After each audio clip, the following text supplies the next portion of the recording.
महबूब इलाही का तवक्कुल देखें। हजरत महबूब इलाही को धमकी दी गई, मारने की धमकी, इसलिए कि बादशाह गुंडागर्दी पे उतर आया था। महबूब इलाही की मकबूलियत से बहुत उसको जलन थी। उसने कहा मैं जा रहा हूं मुहिम पर, जब वापस लौट करके आऊंगा तो मैं निजामुद्दीन को कत्ल कर दूंगा, मार डालूंगा। जान से मारने की धमकी दी जा रही है। कैसे? मैं जा रहा हूं जंग पे, लौट कर आऊंगा तो मैं मार डालूंगा निजामुद्दीन को। क्योंकि महबूब इलाही का हाल ये था भाइयों, तवज्जो है आपकी, महबूब इलाही की खानकाह में 2 दरवाजे थे। बादशाह ने 50 बार कहा हमें ज़ियारत का मौका दें। यहाँ तो गली का कारपोरेटर हमसे मिलता है तो हम फुदकते फिरते हैं कि फुला हमने से मिलने आए थे। एमएलए और एमपी अगर बुला लें तो फिर हम तो ऐसी तस्वीरें वायरल करते हैं। मेरे भाई, हमारा उनके पास बैठना हमारे लिए कोई फख्र नहीं है, उनका हमारे साथ बैठना ये उनके लिए फख्र की बात है। लेकिन निजाम तो बदल, इसलिए कि दिल में अल्लाह नहीं रहा ना, दुनिया परस्त हो गए। उकाबों के नशे मन पर है जागों का बसेरा। हम तो ऐसे ही इतराते फिरते हैं सियासी लीडरों के साथ फोटो निकाल करके, जिसकी कोई हद ही नहीं है, ये हाल है। लेकिन महबूब इलाही बादशाह को मौका नहीं देते मिलने का।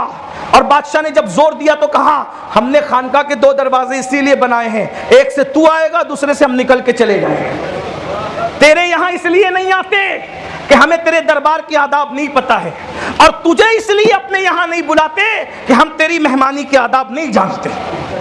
एक मर्तबा किसी दोस्त की मैयत में गए तो बादशाह सामने आ गया।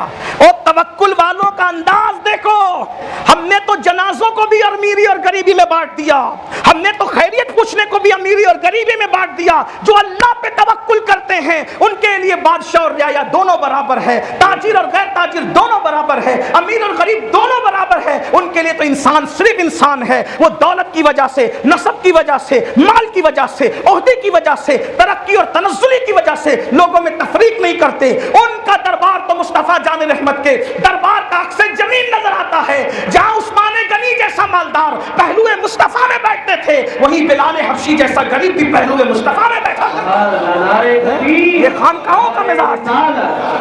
खानकाहों ने सुफ्फा के चबूतरे की याद को ताज़ा किया था। आज हमने तफरीक कर रखी है। लेकिन बहरहाल महबूब इलाही एक मैयत में आ गए तो बादशाह भी आके बैठ गया। महबूब इलाही ने पैर फैला दी।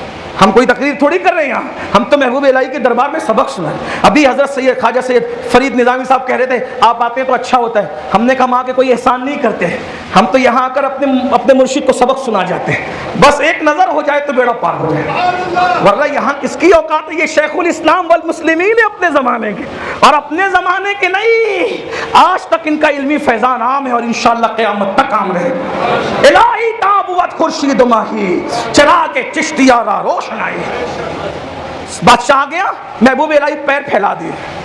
ये लोग हर जगह पैर नहीं फैलाते। महबूब इलाही ने बादशाह के सामने, किसी चमचे ने कहा इतने बड़े शेखुल इस्लाम होकर के आप पैर फैला रहे हैं बादशाह के सामने? कहा यही तो बताना चाहते हैं, जहां हाथ फैलते वहां पैर नहीं फैलते, और जहां पैर फैलते वहां हाथ नहीं फैलते। तेरे बादशाह के सामने हमने कभी हाथ नहीं फैलाया तो यहाँ पैर ही फैलाएंगे, और मस्जिद में हाथ फैलाते वहां पैर नहीं फैला।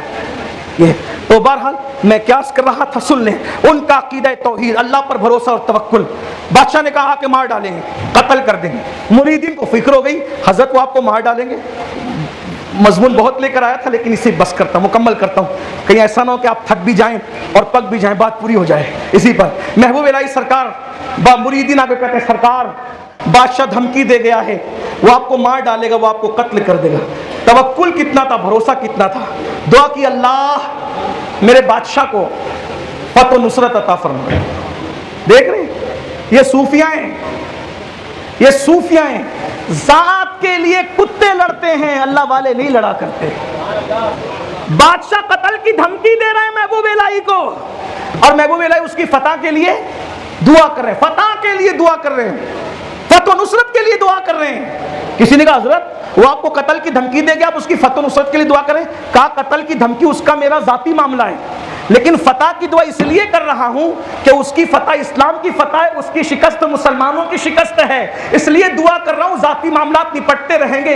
अभी तो दुआ इसलिए हो रही कि अल्लाह इस्लाम को फतह नुसरत अता फरमाए। जा तो इस्लाम के लिए रहा है ना, इसलिए आपने दुआ की। बहरहाल फतह नुसरत पाकर जब वापस आने लगा तो किसी ने कहा हजरत वो वापस आ रहा है, वो वापस आ रहा है, और फतह का जश्न मनाकर वो सुबह तक पहुंच जाएगा और आपको कत्ल कर देगा। तो आपने एक तारीखी जुमला कहा था जो आज तक मशहूर है, हुनूज दिल्ली दूरस्त हैं, हनूज दिल्ली दूरस्त, अभी तो दिल्ली दूर है। ये लोग कहते हैं ना, ये महबूब इलाही की जबान से निकला हुआ जुमला है, अभी दिल्ली दूर है। वो रात के एक फासले पे रुक करके जश्न मना रहा था, सुबह दिल्ली पहुंचेंगे और महबूब इलाही को कत्ल कर देंगे। कितना तवक्कुल है, कितना भरोसा है, कितना यकीन है अल्लाह पर कि महबूब इलाही इतने करीब आने वाले दुश्मन के बारे में भी कह रहे हैं, हनूज दिल्ली दूरस्त, अभी दिल्ली दूर है। और दुनिया ने देखा, अल्लाह ने महबूब इलाही के तवक्कुल की लाज रखी, और जहां जश्न का समा था, जश्न फतह मनाया जा रहा था, वहीं छत गिरी और बादशाह अपने चमचों के साथ वहीं पर दफन हो गया, और महबूब इलाही का वो कुछ न कर सका।